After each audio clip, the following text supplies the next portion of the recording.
actually had several questions that have popped up also asking about your rebalancing philosophy or what your process is. How frequently do you rebalance? And are you rebalancing across all your holdings, both your taxable and your retirement assets?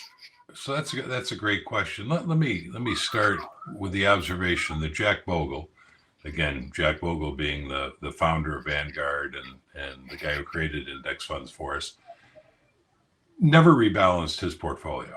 He just didn't bother.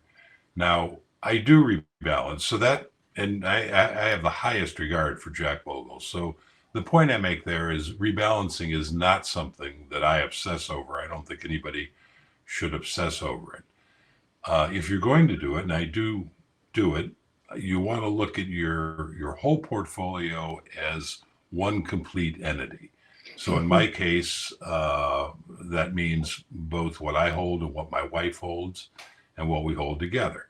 So, and the only two funds we own are BTSAX and VBTLX.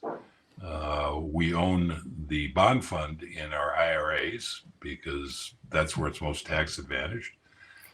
So when I'm rebalancing, and I try to hold about 75% stocks and 75 to 80% stocks, and of course that means that 20 to 25% bonds.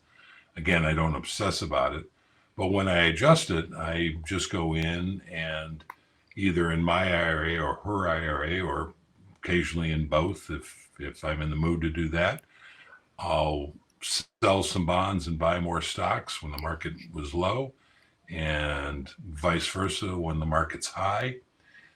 In terms of when I do it, we've decided that we're going to do it on Jane's birthday, which is in April. And we chose that because it is a random day as far as the market's concerned. Not a random day in our life, but as far as the market's concerned, it's a perfectly random day.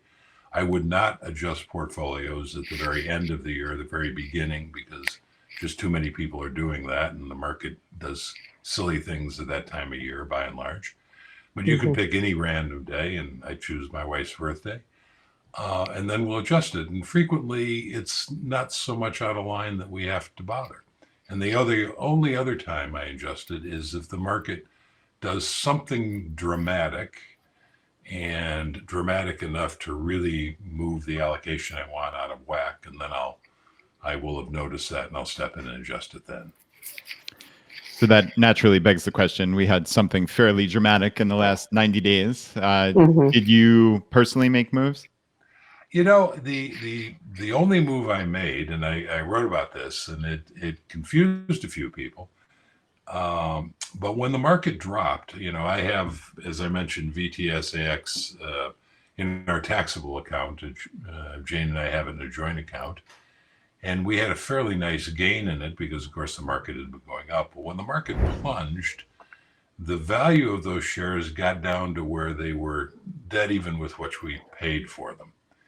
And that meant that essentially I could lower my cost basis in those shares. So what I did is I sold my VTSAX in the taxable account, bought and put all that money into VBTLX in the taxable account.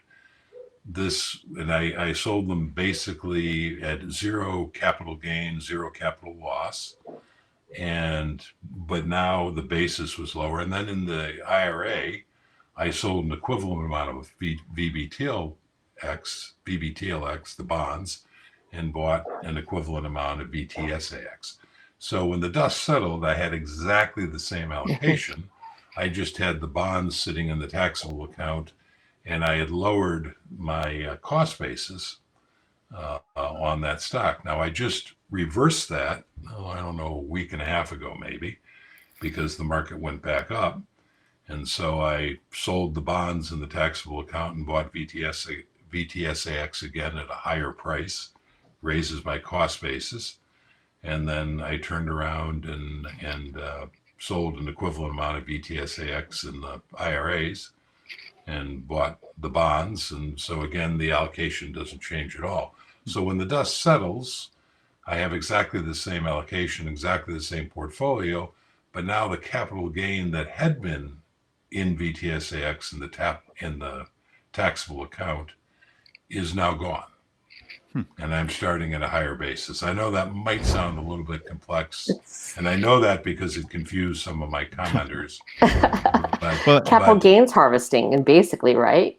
Well, no, because I Sort of? wasn't harvesting capital gains. I was just raising my cost basis. Right. I mean, you're Right. looking at your portfolio as a whole. And I think that's Right. what you As a whole, mentioned right. 15 minutes ago, is how you conceptually approach your entire wealth. Your net worth is as a whole. Right.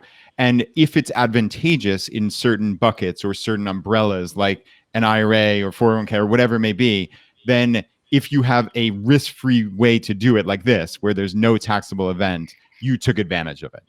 Right. So if anybody who's listening is interested, just I think back in April, I wrote the post to how taking advantage of Mr. Bear. That's or a title similar to that. And then in my most recent post, which is how to give when you own a business, at the bottom of that post, I have a little report back of how I reversed this, as I just discussed. Nice. So anybody who's interested in that, what I actually did, wants a little more detail, it's in those two posts.